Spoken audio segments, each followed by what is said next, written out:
श्री शिवाय नमस्तुभ्यम, हर हर महादेव, जय महाकाल। कैसे हैं आप सभी लोग। देखिए, आप सभी को पता है कि माघ मास के गुप्त नवरात्रों की शुरुआत हो चुकी है और कल है माघ मास के गुप्त नवरात्रों की संकष्टी चतुर्थी का दिन, जो कि पड़ रहा है शनिवार के दिन। पूज्य गुरुजी ने कहा, अगर आपके घर में विद्या को लेकर के, धन को लेकर के समस्याएं हैं, किसी व्यक्ति जो शरीर से बहुत ज्यादा दुर्बल है, कमजोर है, उसके लिए, या फिर आपके जीवन के बड़े से बड़े कष्ट दूर नहीं हो रहे हैं और अपनी बड़ी से बड़ी मनोकामना की पूर्ति के लिए मात्र एक छोटा सा उपाय आप सभी लोगों को करना है। ये 3 शमी के पत्ते वाला उपाय, जो कि आपको इस गुप्त नवरात्रि की चतुर्थी तिथि के दिन करना है। पूज्य गुरुजी की कथा से सुन करके और समझ करके पूरे उपाय को बहुत आसान भाषा में आपको बताऊंगा, परंतु उससे पहले आप सबसे एक छोटी सी प्रार्थना। जो लोग पहली बार आए हैं, चैनल को सब्सक्राइब जरूर कीजिएगा और वीडियो को लाइक करके देव आदिदेव महादेव का कोई सा भी प्यारा नाम कमेंट बॉक्स में लिखना मत भूलिएगा। इस पूरे वीडियो में हम 3 महा उपायों के बारे में बात करेंगे, जो कि आपकी समस्त और अलग अलग मनोकामना पूर्ति के लिए होंगे। तो ध्यान से सुनना और समझने की कोशिश करना। सबसे पहले बात करते हैं पहले वाले उपाय। देखिए, पहला उपाय किन लोगों को करना है, ये चीज ध्यान से सुनिएगा। ये होगा शमी के 3 पत्तों वाला उपाय। जितनी भी माताएं बहनें मेरे इस वीडियो को सुन रही हैं, देख रही हैं, अगर आपके परिवार में जैसे आपका बच्चा है या फिर कोई बड़ा बूढ़ा आदमी है, आपके पति हैं, भाई हैं, कोई भी हैं, है ना, अगर उन्हें बल की, बुद्धि की और विद्या की आवश्यकता है, यानी कि पढ़ाई लिखाई में आपका बच्चा ज्यादा अच्छा नहीं है, फटाफट से भूल जाता है, एग्जाम हॉल में आने पर कुछ लिख नहीं पाता है, पढ़ाई लिखाई नहीं करता है, अपशब्द बोलता है, विद्या नहीं है, बल की बहुत ज्यादा कमी है, अगर इन तीनों में से किसी भी चीज की कमी है ना, तो माताओं बहनों से निवेदन है कि कल गुप्त नवरात्रि की चतुर्थी की तिथि के दिन इस वाले उपाय को जरूर कीजिएगा। देखिए, आपको लेने होंगे इस तरीके से 3 शमी के पत्ते।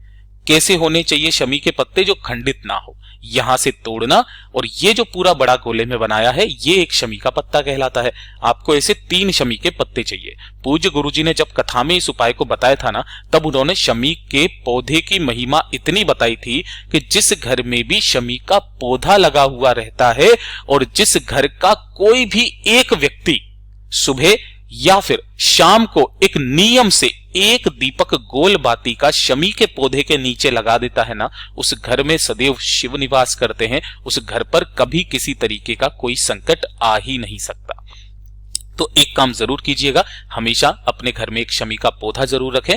उस पर प्रदोष काल के समय, शाम के समय पर 1 दीपक लगाने का नियम आप अभी से बना लेंगे ना, आपको कोई अन्य उपाय करने की जरूरत नहीं पड़ेगी। ठीक, तो पहला तो काम ये हो गया कि आपको शमी का पौधा लेना है। ये मेरी आपसे खास विनती है।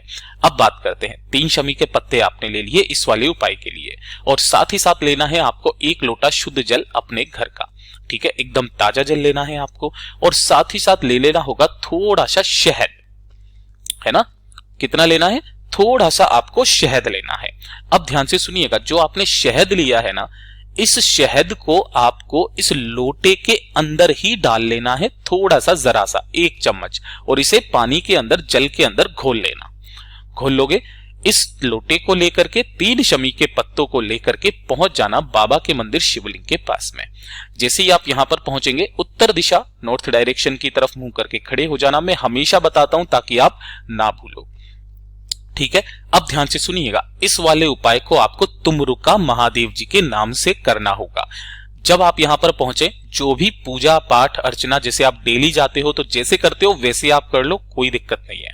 ठीक है, जब आप उपाय करेंगे, तो उपाय करने के लिए आपको सबसे पहले क्या चाहिए कि जो आपने 1 लोटा शुद्ध जल लिया है ना, उस 1 लोटा शुद्ध जल को अपने बच्चे का या फिर अपने भाई का, जिसके लिए आप इस उपाय को कर रहे हैं, अगर वो स्वयं कर रहे हैं तो आपको कोई नाम और गोत्र बोलने की जरूरत नहीं है, आप खुद से कर dीजिए।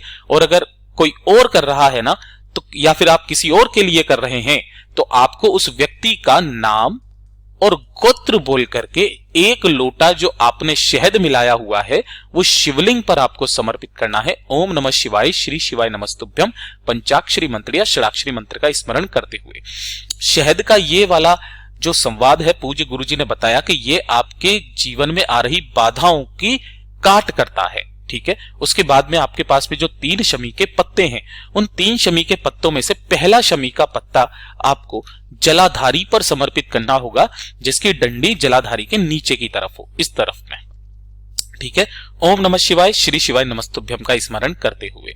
उसके पश्चात दूसरा जो शमी पत्र है ना, वो आपको चतुर्थी तिथि के दिन, यानी कि जो पड़ रही है गुप्त नवरात्रि की, आपको भगवान गणेश जी के स्थान पर समर्पित करना है।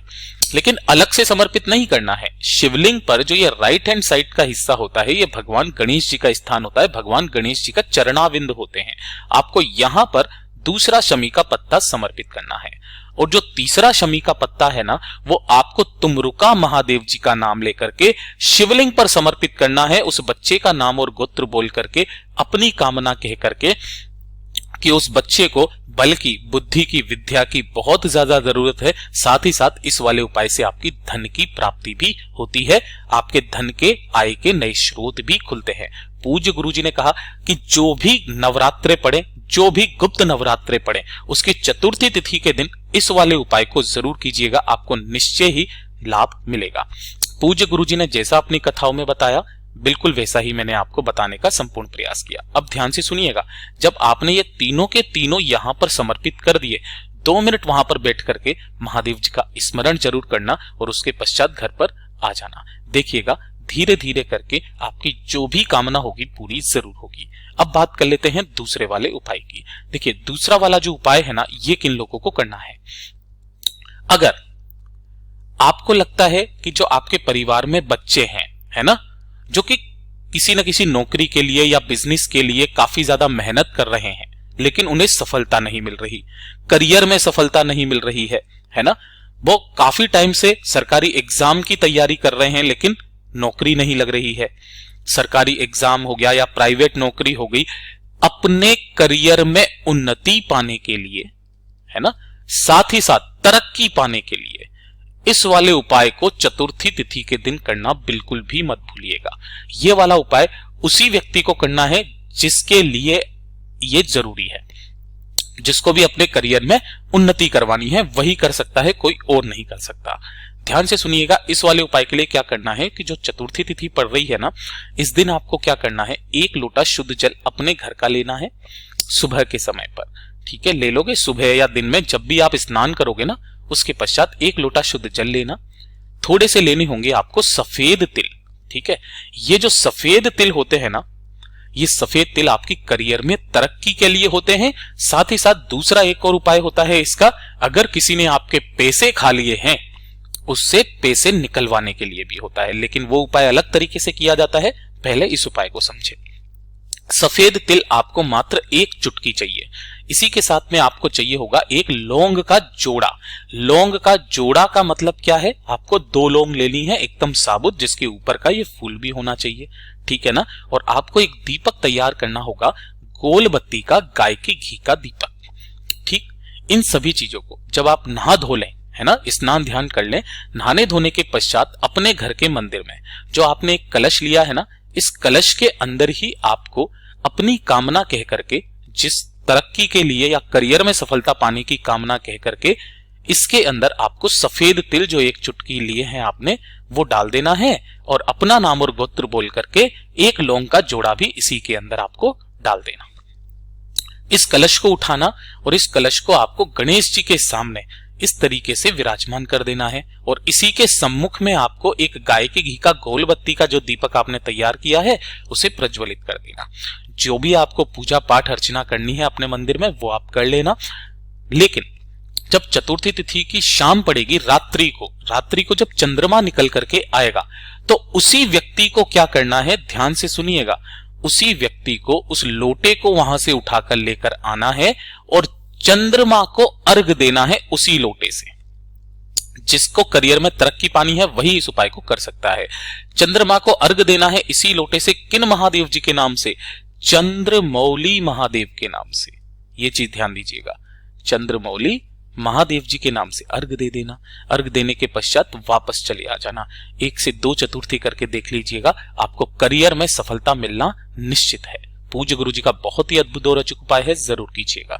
अब बात कर लेते हैं तीसरे वाले उपाय की, और इस वाले उपाय को तो आपको चूकना ही नहीं है, चाहे जो चतुर्थी तिथि आ जाए, उस चतुर्थी तिथि का सबसे अद्भुत और अचूक उपाय है ये। देखिए, कई बार हम सबके जीवन में एक सपना जरूर होता है कि हमारा खुद का मकान हो, है ना, जमीन खरीदने का सपना होता है या बेचने का सपना होता है, सही जगह पर जमीन मिलेगी कि नहीं मिलेगी, सही जगह पर जमीन काफी ज्यादा महंगी मिलती है ना, काफी सारी समस्याएं अगर आपके जीवन में चलती आ रही है, तो आपका घर का मकान भी होगा, आपकी खुद की जमीन भी होगी, आपकी खुद की दुकान भी होगी। अगर घर, जमीन, जायदाद और दुकान से संबंधित अगर आपकी कोई भी मनोकामना है, तो हर चतुर्थी के दिन आपको थोड़ा सा मोदक का भोग, ध्यान रखना, थोड़ा सा मोदक का भोग और एक गोल बाती का दीपक, है ना, गोल बाती का दीपक, इन दोनों को लेकर के पहुंच जाना किसी भी गणेश जी के मंदिर में, है ना, गणेश जी के मंदिर में जाना, वहां पर बैठना, मोदक का भोग लगाना, एक दीपक यहां पर गोल बत्ती का गाय के घी का आपको समर्पित करना है, जला देना है, प्रज्वलित कर देना है। किस तरफ में? जिधर की तरफ में टूटा हुआ दांत है ना गणेश जी का, उस स्थान की तरफ, ठीक है। और यहां बैठ करके आपको श्री महागणेश पंचरत्नम श्रोत का पाठ करना है। मैंने यहां पर सिर्फ आपको एक श्लोक बताया है, आपको ये पूरा का पूरा इंटरनेट से डाउनलोड कर लेना। श्री महागणेश पंचरत्नम श्रोत में इतनी बड़ी शक्ति है महाराज कि आप जो भी कामना करते हो ना, अपने जमीन, जायदाद, दुकान, व्यापार, इनसे संबंधित या घर, वो निश्चय ही पूरी होती है। पूज्य गुरु जी के ये सभी उपाय बहुत ही ज्यादा खास और विशेष से जरूर कीजिएगा। और ये जो पंचरत्नम गणेश श्रोतम का है ना, इसे आप प्रत्येक चतुर्थी करना स्टार्ट कीजिएगा, आपके जीवन के सारे रास्ते खुल जाएंगे। ठीक है, वीडियो पसंद आया हो तो लाइक जरूर करना, साथ ही साथ चैनल को सब्सक्राइब जरूर कीजिएगा। मैं आपसे मिलता हूं अगले वीडियो में, तब तक के लिए ओम नमः शिवाय, जय महाकाल।